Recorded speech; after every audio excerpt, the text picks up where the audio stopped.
Yeah. Here we are once again, Rosemary Alfredo. And Collette Fido. How is everyone doing? Yeah, how are you doing? How are you doing? No, how are you doing? No, how you doing?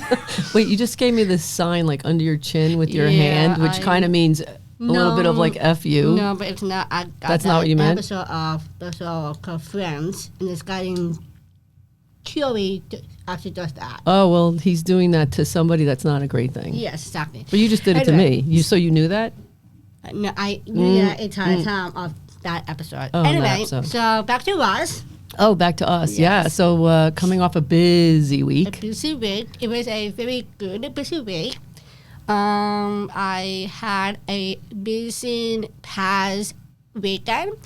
That because I wasn't there? No, it's not because of you not being there. You were there. Oh, okay. And I left after that.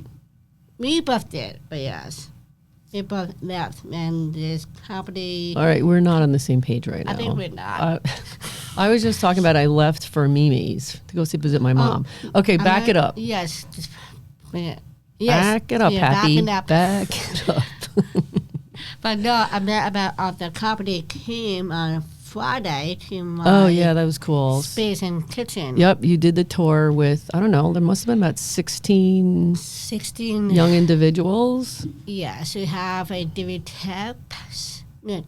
tap of a Disabilities. That company is called ORC. Oh yeah. What's that? Oh yeah, you had 3 companies there. I think, Or they're members. I didn't know exactly. So they came for a tour. They come in. Yes, that's where I told them it's a quick tour. Yep. Of my company is, and also Sorry. And also I really want them to learn about of my company and then give jobs Yep. of my company. And then you put them to work. And Smart. I You put said, them hey, to who wants to work. bake cookies with me? And then they helped you actually make cookies for your company. They did. and then they would tell me that I love to learn how to bake new cookies. Yeah, someday. that was cool. And then you actually treated them all to cookies, which was really nice too. And they love my new cookie is the Dog Talk the Espresso cookie. Oh my God. I know. Okay. That's literally like, by the way, I brought them down to Aunt Karen's house and I was like, I think these might be a little different than the other one she made. And I had gotten a full report back. And they like them thinner and gooier like they used to be. So that's the report. So you have to go back to whatever made them thinner and more gooey. I think it was molasses. Was it? We did not use molasses. In this, that's right. We did not. I think that's why. Yes. Yeah. But so anyway, back to the weekend. Back to the weekend. So. And then you had and also the Germans. A German's TV film came to my company and my gym and at home. Yeah, so the film producer Maximus Films from Germany came and spent a couple days with you. So they actually filmed you with also doing the tour and the baking with the group, which was really cool to capture. Meeting with my employees. Yep, meeting with your employees, very cool. Asking them questions, asking me questions, and asking you as my partner and my mom a questions too. I gave them all the dirt on you. I really hope that if they did.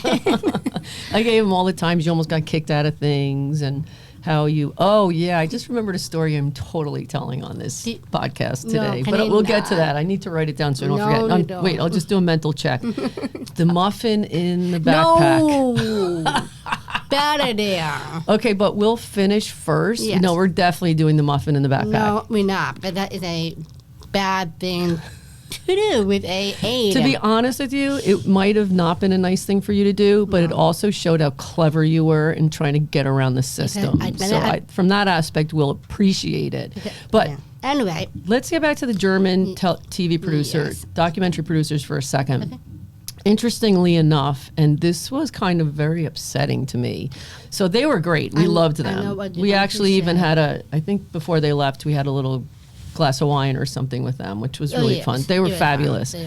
But they sat down with me because they needed to ask me questions that I guess you couldn't answer. And when they said, Collette can't answer these questions, can we ask you? I thought to myself, well, what could those questions be about? Because it's her life, it's her struggle, it's her work, it's her business.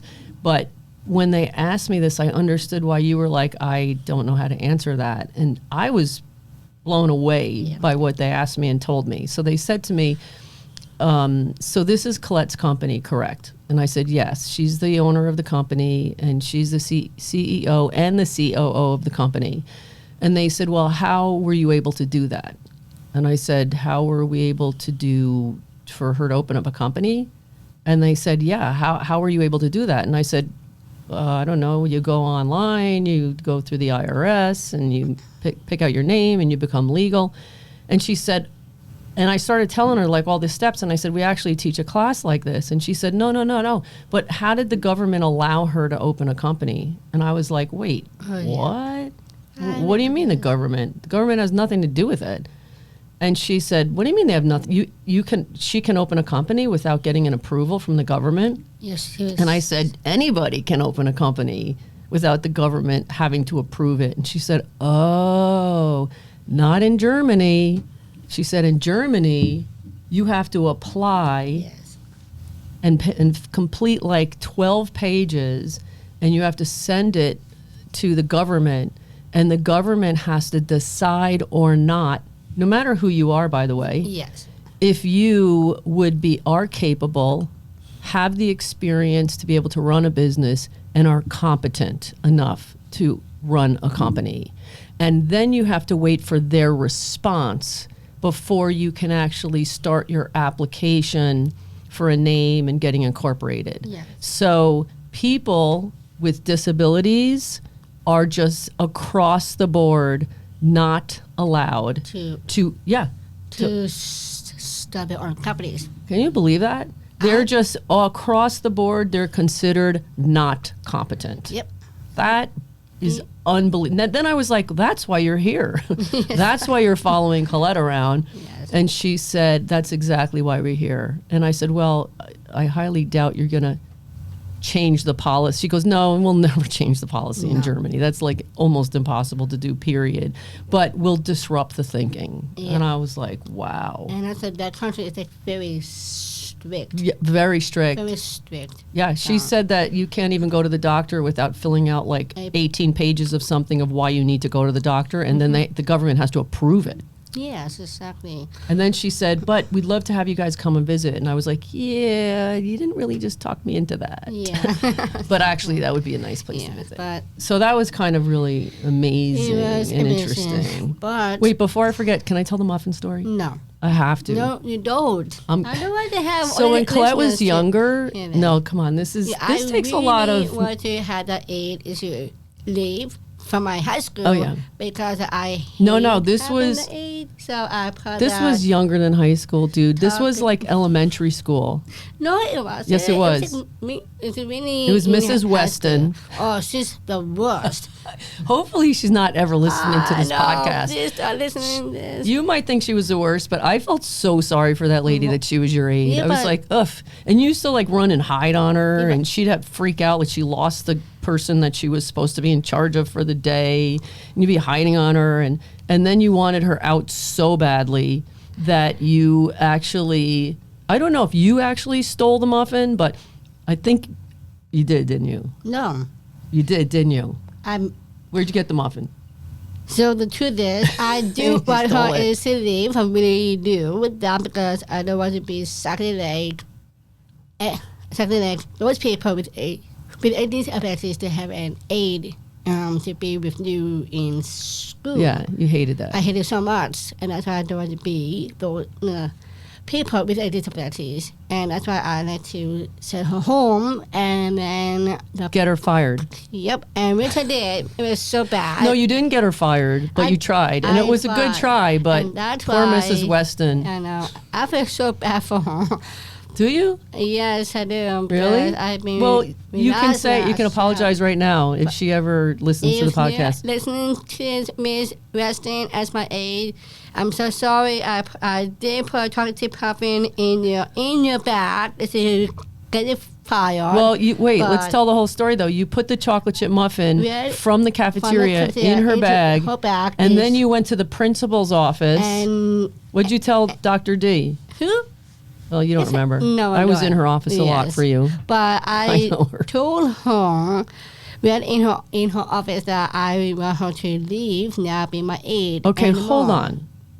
That's not what happened. Yes, it did, because I put the... What happened was you did put the chocolate chip muffin in her bag, and then you went to the principal and you said, I think you should get rid of this aide. She's stealing muffins from the cafeteria, and you should check her bag. And then she did found the chocolate puffin in her bag, and then she went to the main head of a poor Mrs. Weston. She said, I didn't take that. I don't know how that got there. And then you didn't tell the truth that it was you, but I think everybody kind of knew it was you because you were so mean to her anyway, and you made her every day was like a massive. I don't know how she didn't quit, to be honest with you. And then when you went to high school, they were like, "Oh, guess who's moving up as an aide into the high school?" Mrs. Weston did. It's like, no, what am I to have her again? You didn't though. No, you're lucky. I pulled you out of all that stuff, all those classes, and she ended up being someone else's maid. And you were like, "Good luck." Good luck, Miss Weston. And you know, the poor lady. Poor lady. She was an older woman. Her husband had passed away, and she just wanted to pick up a little side job. And unfortunately, they gave her you. Yes, she did. So that was, that poor lady. Yeah. I think you toughened her up, though. I think I did. I think when she got to the high school with the next child, she was like, this is a breeze. Yeah, but being so tough it up and being such this from you, Mom. So, and troublemaker. Well, they do say the apple doesn't fall far from the tree, so there could be some truth in that. But you raised me that way, didn't you? I didn't raise you to be a troublemaker. But why? I think my mother told you too many stories about me. She really has. Gonna have to have a talk with her. And my Aunt Karen too. Wait, my best friend Aunt Karen is throwing me under the bus? Oh my God, she has been telling me many stories about you and with guys. And there aren't a lot of stories of me and guys, other than stealing their cars or something like that. And also, there is one story like that out there. Yes, and then you got trouble with sudden airs in school. No. And then your mom put a bar of soap in your mouth. Oh, my mother put a bar of soap in all of our mouths. That's what just moms did back then. If you said the curse word or anything, your head was over the sink and they were putting either squeezing joy into your mouth or maybe no one else has happened to, but it happened to us. And a wooden spoon. Well, you did that with me when I was a kid. I did. I can't remember what you did. It was pretty bad. And I didn't do this. I didn't do the soap. You did. No, I think I did the wooden spoon though. Nope. No, it was a bar of soap. You were punished so much, by the way. And then put a spoon, and my dad he'd be by his beard. So yeah. No, that is 100% not true. Yes, it is too. No. Yes, it is. Anyway, let's change the subject. Wait, there was another funny story I wanted to tell about you. Talk about it. What was the other one? I don't know. We'll get to it. Anyway, so back to this past week. Yes. So busy week. Oh, so then I decided to go visit my mom. Yes. How was that? It was her birthday. So I drove down on Sunday, and if you didn't listen to the last podcast, Colette's been living with me over the past year because she had a massive flood in her apartment. Yes. So it's been an adjustment for her to have been on her own for 7.5 years without me, and now she's my roommate. And so sometimes she likes it, like if we want to watch a movie together, but 99% of the other time she doesn't like it. No. But I love it because she's clean and organized, and she makes my bed every morning. Depends on, like, I do sleep in your bedroom on the weekends. But occasionally, if we're going to watch a show. Yes, exactly. So I left on Sunday, and Colette was like, don't worry about it. I'm good. And then I was supposed to come back Monday, and you were like, no way, don't worry, it's cool, we got this. Stay there. Then it was like Tuesday, and my mother's phone rang. And she said, oh, hi, Colette, how are you? And Colette said, Mimi, can you please keep her Just for another day. For one extra day. Please, I beg of you. I beg of you, please. and she accepted, so. Yeah, I was like, all right, I'll stay another day. Yes, and you came home on Wednesday yesterday. Yes, it was. Yeah, so it's been a busy week, and then we have a nice weekend coming up. You got a couple of huge orders. Oh God, amazing orders. And Collette was the honoree one year for the New England Council. Oh. They're very, very selective who they pick as an honoree. It's usually somebody who's doing something really great in their community. Could be a veteran or a politician or Collette. And they chose me. They chose you a couple of years ago, and there's usually the galas are about 3,500 people. It's pretty big. So the president, Jim Brett, has a brunch to raise money for a food pantry every year, and it's around St. Patrick's Day. Yes. And most of his friends and a lot of the politicians that are Irish all come to this. So it's a really funny brunch. So Collette is making cookies to put on everybody's plate. Yes. Right? Yep. So you have that order going out. I do. And what else do you want to do this weekend? And this weekend, since I love listening to jazz very much, I think about it to go to a jazz night. Okay, you can do that. Like one night. Yeah, we could either do it Friday at the Langham because they actually have jazz like starting at like 5:30, which is cool. Yes. In the little bar there, or we could even do, what do we love? Scullers. We love Scullers. I love that place. In Boston. And they get musicians from like all over the world. And it's like the old school, when I say this, you don't know what I'm talking about, but it's like the old school jazz club. It's kind of like dark. It's all little tiny cocktail tables. Yeah. I love that. It's a really cool place, right? So we'll have to check that out. Or just do something different if we don't want to something jazz. music, because we like live music. We love music. We cannot live without music. So yeah, absolutely. Yes. So I do have a question for you. Yeah. So we need to. I really want you to talk about guardianship. Is that I was the thinking most difficult thing of your life, and also with me who born Down syndrome. That's a very heavy topic, and I'm going to make it short, though, because I think it is really important. Guardianship, Colette's talking about, because guardianship really kicked Collette in the butt and really did a number on her and almost changed her life for not the better, the worse. So guardianship is a really important issue because a lot of people think they're doing their loved ones a great service by getting guardianship of your loved one, whether they're a senior or they're incompetent, not really well fit, I should say, for making a medical decision, or a disability. Maybe, like in my case, I was kind of convinced to get guardianship of Collette because, and this was what convinced me, which is really stupid. And why because is that? If Collette, but understanding Collette though at the same time, maybe it's not so stupid. If Collette walked into a car dealership and bought a car, she would sign a document that she bought a car, and if there was guardianship over her that didn't allow her to sign agreements and make decisions like that, then that would be null and void. But if there wasn't, then she could be held to the contract. So I think contractually, which means Collette, that if you signed a contract without my knowledge or anything, that meant nothing, like that contract could be ripped up. Yeah. Whereas if you're 21 and you're signing a contract, that contract is legit, it's real, and you have to follow through with it.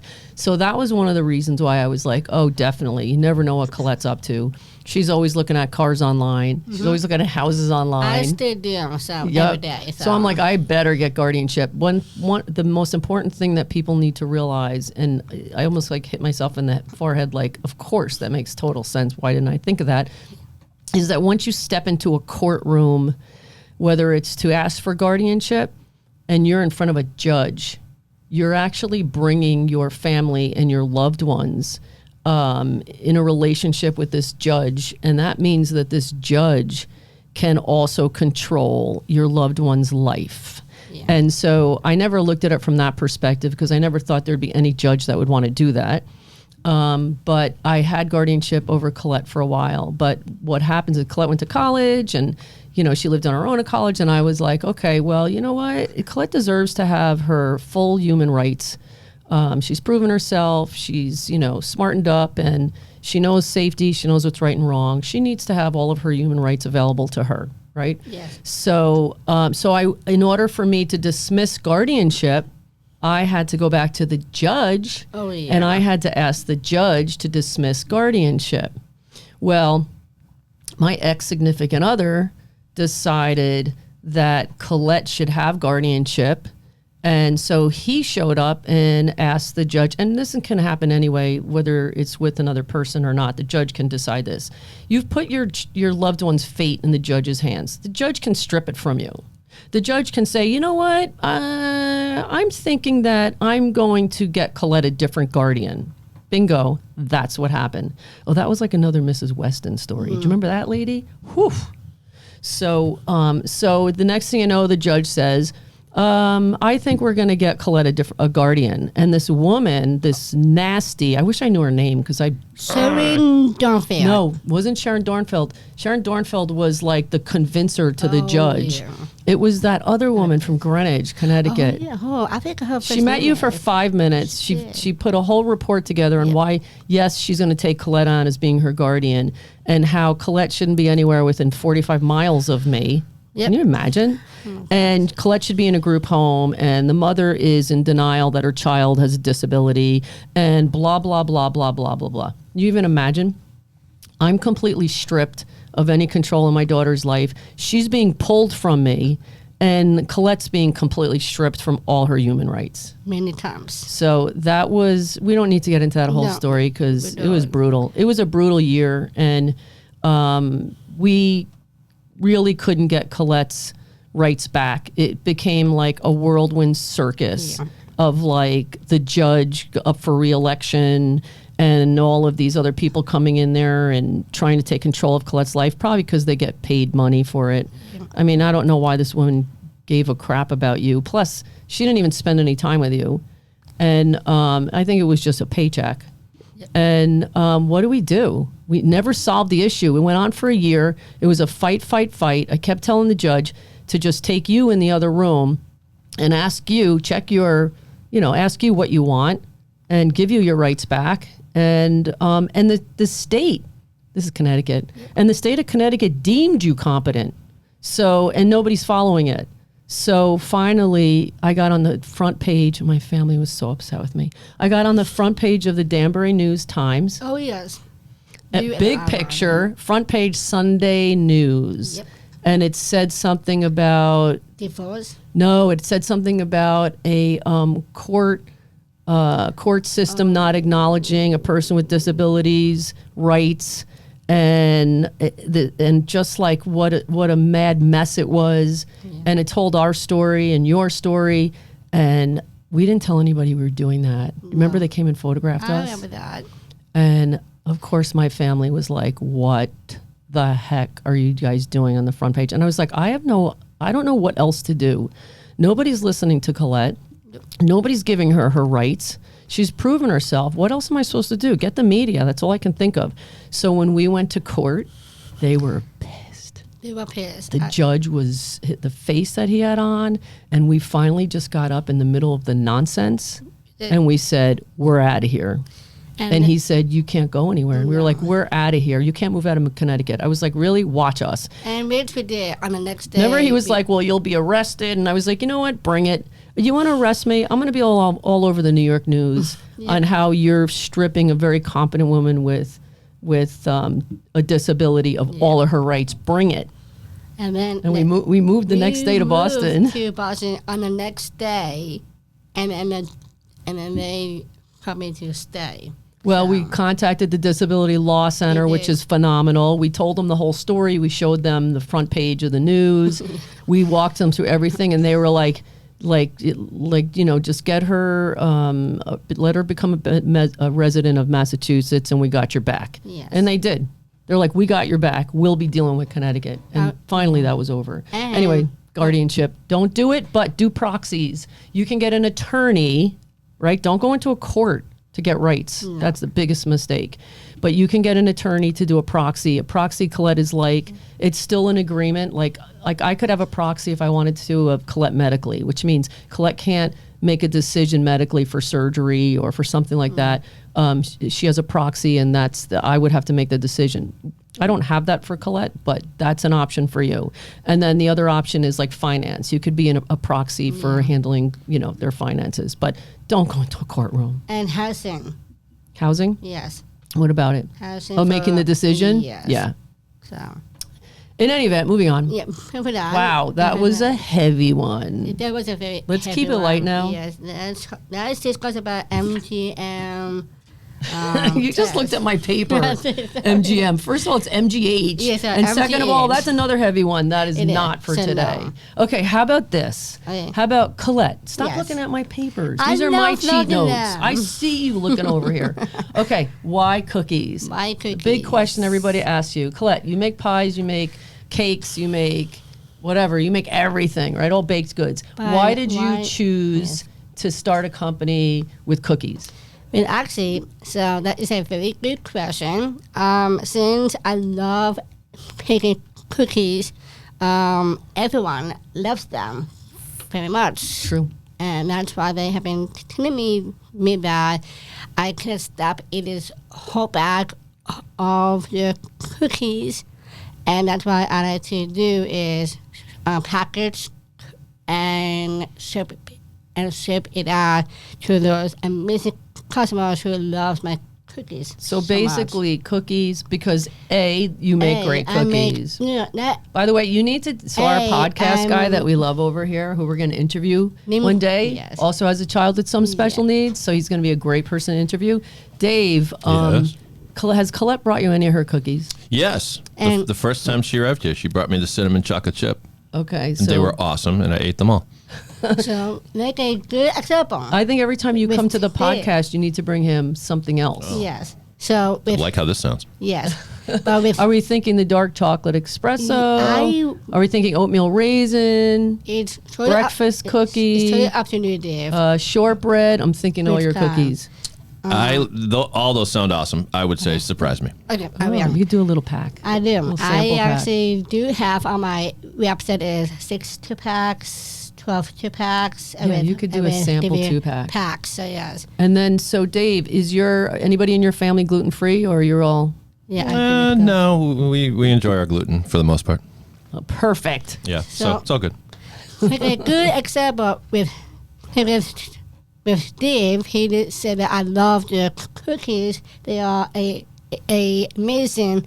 That's why I have been reading all of those comments. Oh, well, Like, Dave on might have social said it because media. we just put him on the spot. We did, but that is actually why that I love baking cookies. That's Yeah. why I like to make sure everyone is really happy with the cookies. That's So, that's your heart's in it. it is. Your You know, love. I'm not just saying this because No. you're my podcast buddies, but it to me it was unusual how a good combination of moist and crunchy, not like if you get for cookies that you buy in a bag, that to me was unusual.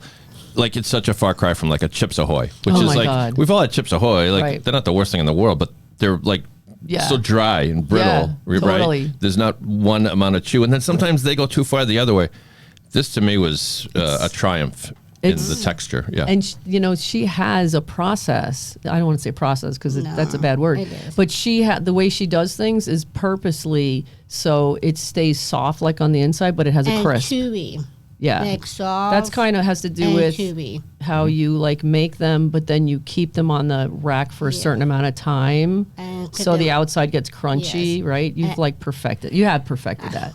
Yes, did. And also don't forget about to keep them off on net till the next day. Oh, you've is given to everybody. package. See, I didn't say that because I didn't know if that was your secret. That is You a gave secret. it away. I mean, that is not actually a You keep them on the secret. speed racks covered overnight. Yes. Bingo. But that is not actually a secret. It's not. So. Oh, But okay. secret is my recipe, so I can't say anything about it. So But for the right price, I think I can find it. I just gave a dirty You look totally gave me a dirty look. But you know what? You said something before, and I think that's another reason why you picked cookies. Well, first of all, you make amazing cookies, but also they're easy to package and ship. Yes. Like if you had a pie company, you cannot it takes a lot more. Package and ship it out. Yeah, that would be a lot harder. But with cookies, it makes it so much easy is to package them. So yeah. But with pies or cake stuff, you cannot. Yeah, totally. So yeah. So let's talk about MGM. No, and it's not MGM. So MTH. We're not talking about that. We'll talk about that study. There's a study going on for Down syndrome right now, but we're not gonna talk about that. She's looking at my list for the next podcast, so I need to hide it from her now. Okay, let's see what else. How about let's talk about Lulu. Yeah, oh gosh. Anybody who has a dog is gonna relate to this, right? But since I do have an employee named Quark, right? Yeah. Oh, wait. Back it up, though. Sorry. I was like, where are you going with this? And then I'm like, oh, duh. Yes. Sorry. By the way, we had a teacher growing up. His name was Mr. Doyle, and we used to call him Duh. I didn't know that. That's what happens when you go to Catholic school. Oh. Like, your parents are like, yay, they're in Catholic school. And you become, like, a monster. and cause a lot of trouble, too. So, and you, cause a lot of trouble. Yep. Those poor nuns. So anyway, so I have another daughter, and we've kind of shared this English Bulldog. And if you don't know much about English Bulldogs, but you watch Instagram, look up Bulldogs because they're hysterical, and they all do like the same things, which is really funny. So we had a dog that like loved being on a surfboard in the water and was crazy. She was fun. Skateboard. She wasn't like a lazy, big, heavy bulldog. She was like quirky and a little feisty, very feisty. Yeah. And sassy. And recently she passed right before her 8th birthday because unfortunately they don't live very long, which we thought when we were getting a dog that's kind of that's a good thing. Oh my God, I can't believe I just said that. Yeah. But anyway, so, of course, the dog was amazing and became our, as you know, if you have a dog, like they just relieve you of life, period. They're just amazing. And so Lulu had warm your heart. You have no anxiety when you have anxiety and all of a sudden the dog walks in the room or snuggles you. I mean, it's just amazing. Yeah.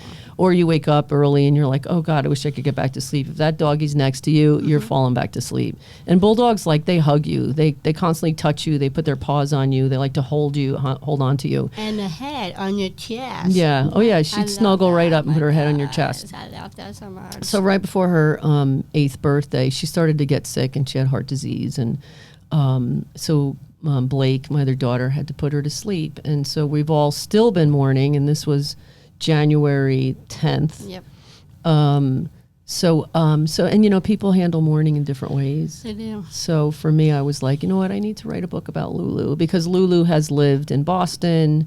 She's lived in San Diego, San Francisco, Carmel by the Sea, Vancouver. Yeah, exactly. She was always like in the passenger seat in my daughter's little white buggy, we called it, because we're all used to big cars and this was a tiny car. And they used to travel everywhere. They went to Big Sur. They went everywhere together. They hiked. They hung out on the beach watching a sunset. Cutest. So I was like, you know what? Lulu had such an amazing life, and Blake and Lulu were so adorable. I'm going to write a children's book. But more importantly, like you go through the heartache of, I really hope they go to heaven. Yeah. Like what really happens to a dog when they pass? You get crushed, right? You get crushed.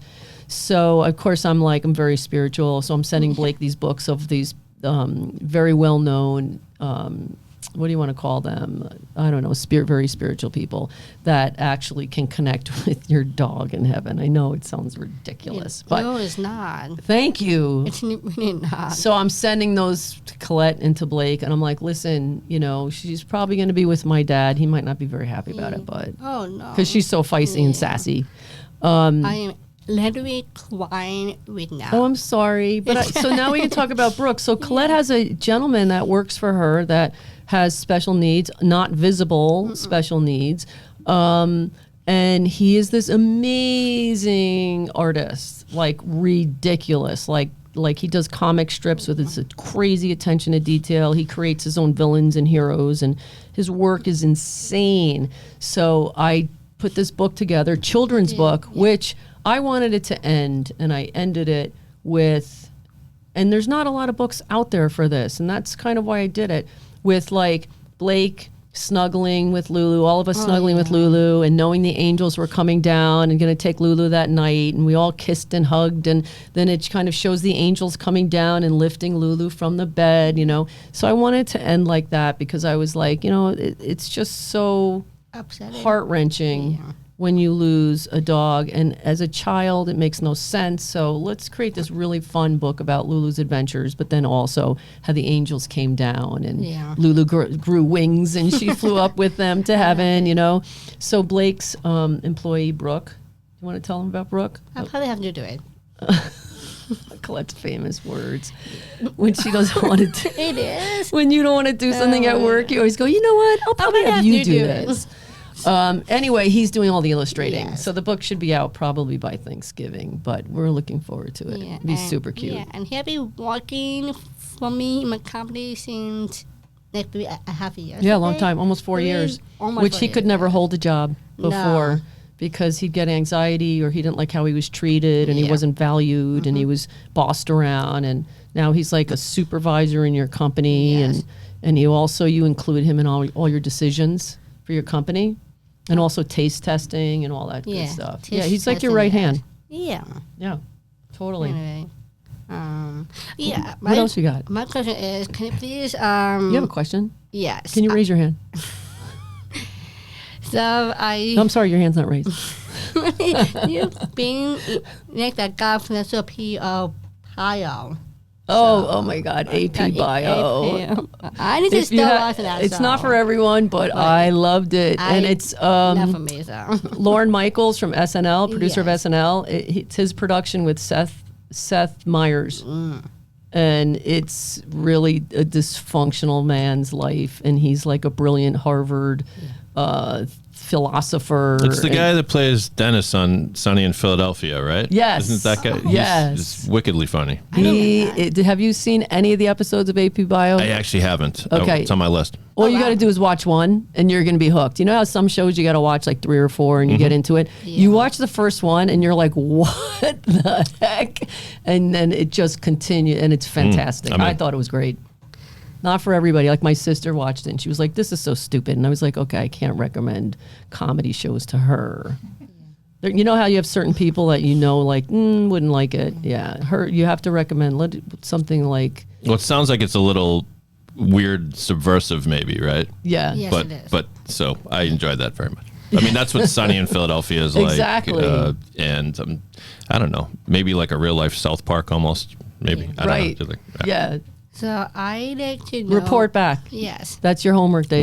We'll do. So I am so interested about you being as your own author. Is that because you're staring at my book right now? Yes, I am. Because Are you trying to tee up conversation? I just love to learn more what you actually did of me when. Oh, here, we'll go home and read my book. Said mom. Here you go.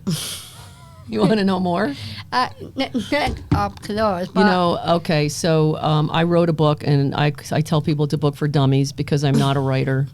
And I don't like to read books that have tremendous amount of fluff in them, or especially if you're trying to get something out of it, like a support book or a book where you need information. Like, don't veer me off in all these different directions. Tell me what I need to know. Like, I'm a need-to-know basis person.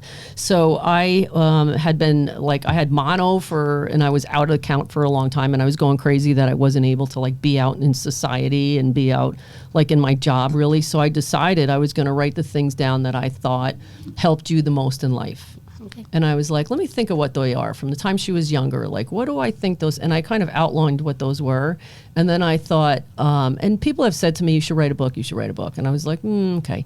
But I decided to then go back to this outline of these 16 things I came up with that I thought really escalated Collette in life, these 16 decisions that I made. So I just filled in the blanks of like what exactly that was. and what each item was. And there's no, as I said, there's no fluff. There's no like footnotes and, refer to this. This is what I did with Collette. Some of the decisions 16 decisions I made for Collette that really I felt escalated her in life, whether it was independence or confidence or stability, balance, like physical or school, whatever it was. So yeah, I put that into a book called The Best Life Possible. Can you hold the book up to camera 2 over there? There you go. Okay, wait, hold on. Ooh. All right, now we're talking. Who's that person The book. on the cover of the book? It's me and my friend. Your friend. So The Best Life Possible for Your Child with Special Needs. But basically, again, I want to make sure, and you can get it on Amazon. You can also get it on Colette's.com, Colette's website. Yes. I just want to make sure people know that these were just my decisions. This is not like you should follow this. This is just the best decisions I made for Collette. And by the way, the best part of this book, I think, Is the pictures? Oh, the pictures of you? Yes. No. Oh, That's not. There are pictures. It's the fact that I wrote your curriculum for your one-on-one with a teacher? for high school. Yeah. And I have that in here. Oh, wow. Like, I don't have like exactly how to teach it, but I have all of the subjects and the subject matters of like what was important to me for you to learn in high school rather than being in chemistry. Let's look at the chemistry curriculum. And is there anything in there? And honestly, this is kind of funny. If I didn't remember it, you weren't learning it. Because I was like, if I don't remember it and I'm not applying it and it doesn't apply to life in general, in my life, or in a fairly simple life, then I'm not wasting her time learning it.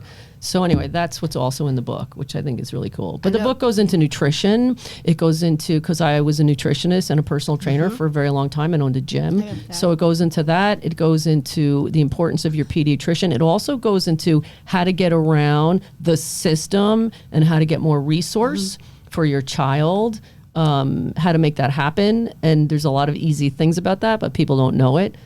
So it really kind of discusses a lot of different things. But thanks for pitching me, Collette. Yeah, but I have a silly question, but I don't want to. Is this about who's on the cover again? No, but I'm so. Collette as a baby. Well, she's not a baby, but that's Collette. Isn't that so cute? Wasn't she cute? She's still cute, Thank you, Mom. Dave. Come on. Mine is coming from this podcast man. Thank you. That's because he knows you're his connection to cookies. Yeah. So my silly question is that why did you wish me, who is as a born Down syndrome, very people just the ability to have a normal life except for me? There's like a lot of weird So- questions in here. I don't know why did I raise you different? Yes. I didn't. Yeah, but That's like one of the reasons why some people got mad at me and told me I was in denial, because I didn't raise you different. I raised you noticing what your interests were, what your skills were, what your weaknesses were, what your strengths were. Same way I raised Steele. Same way, and by the way, I have a son. His name is Steele. Same way I raised Blake. I looked at you guys all individually. I didn't look at you like, well, she's Down syndrome, so she won't be able to do. I never, ever thought like that. And I have to tell you, your brother came home from school one day in like 3rd grade and said, Mom, some kid's making fun of Collette saying she's Down syndrome. no, what? And I said, well, yeah, no, she is. And he goes, what? What do you mean she is? What is that?